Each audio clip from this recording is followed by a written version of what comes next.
Hello again. I would like to spend some time reading some of my recent poetry. The first one I'll read is called Existence in All Its Naked Wonder, and it's quite long, so please bear with me. Within the house of innocence there are no mirrors, no telltale inkling of the truth. The spin of the disc jockey, the alluring call of the near-naked model with the fabulous jugs, whose nipples entice with a suggestive glance as she mounts the hood of a Honda Accord, urging the hapless to buy with abandon. The Clearasil politician with flatulence in his pants, constructing a doomsday device within his agile brain, who tells quite another story stitched together with lies and misinformation. All the nimble ad men and procurers of bottled pleasure and innocuous daydreams designed to suppress rage and contain despair. Armies of fabricators of digital delights carving a prodigious mountain of bits into the essential pablum of the age, all occupied with the formidable task of erecting a wondrous tower of imagery and delusion that bears no resemblance to existence.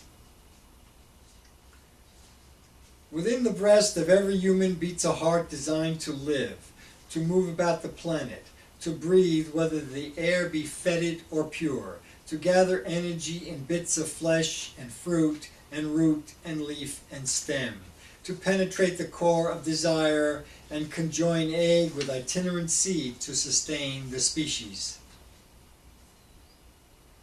Within the bony skull lies a fabulous organ crafted from millions of years of practice and experience, honed from diligence and potent error, assembled from the happenstance and incessant greed for life. Within the core of this fabulous piece of organic magic resides a gifted sculptor armed with wondrous circuitry that distills from the chaos of the flowing universe a sense of order and purpose, the formidable idea of God who makes all things possible and helps contain the ever-present shadow of inescapable mortality, the need for language and the idea of civilization that flows from it.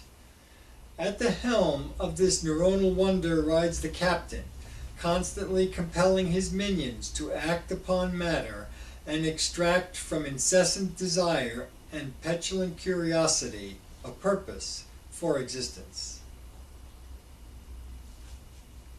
Civilizations have come and gone, have endured the juggernaut from lofty beginnings, through anguish and confusion, from fire to ash, finally ending in ruin.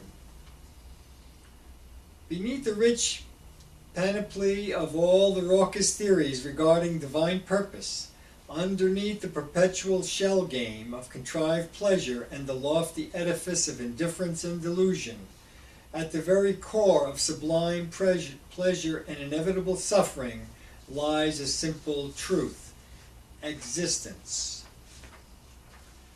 Idle, self-proclaimed truth-tellers fill the airways with vast yet shadowy edifices of pure nonsense. Beneath the arch of endless cosmos filled with rapturous starshine, humans convene at the marble factory where conformity is fashioned and idleness constrained.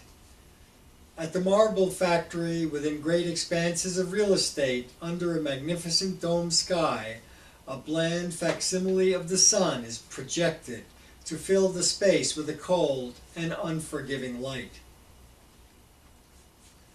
At the marble factory there is no place to hide, there is no place to gather and recollect.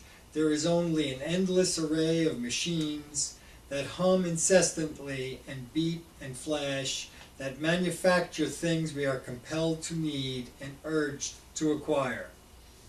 At the marble factory, data is collected, digested, regurgitated, and reshaped to ultimately create the most magnificent machine of all.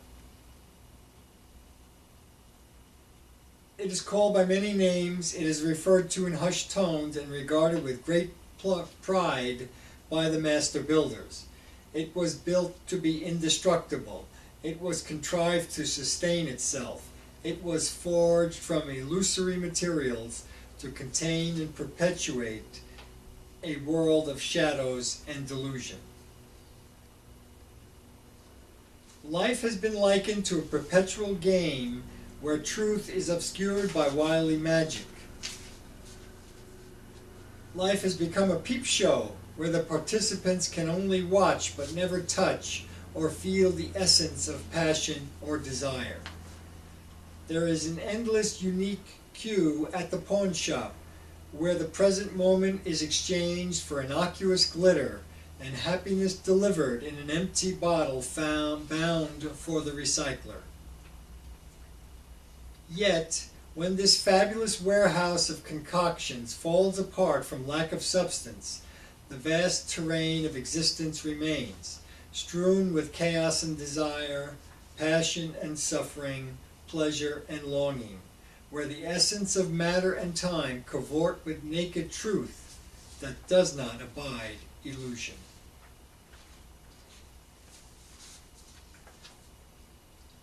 The next poem is entitled A Thirst for Meaning. I'm hungry for meaning, something powerful and transcendent, something beyond idle thoughts of the idea of God. I am thirsty for an inescapable truth that can release me from the bondage of stubborn emotions. The immensity of reality remains indifferent to my pursuit and resistant to my pleas. I remain unquenched.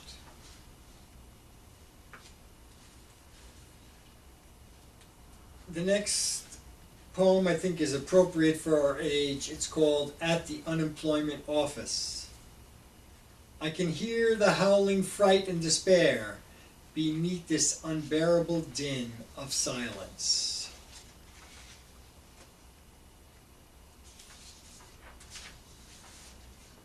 This next one is called Daydreams and Other Lapses.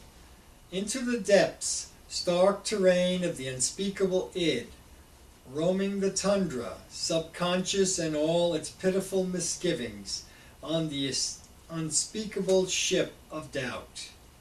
A captainless vessel, devoid of rudder, into the depths, filled with luscious dreams, unsavory nightmares, and hope, based on nothing in particular. Above, summer consumes its inexorable path across the open sky. A nocturnal Caribbean song. Caribbean sun moves along its cosmic thread to the horizon and inflames the clouds, spawned by ocean's magnanimity with transient fury. Night is resurrected from the glaring light of day, summons moon to temper the darkness with esoteric illumination. Veil of sunlit sky lifted to reveal a panoply of stars that inspire cricket song.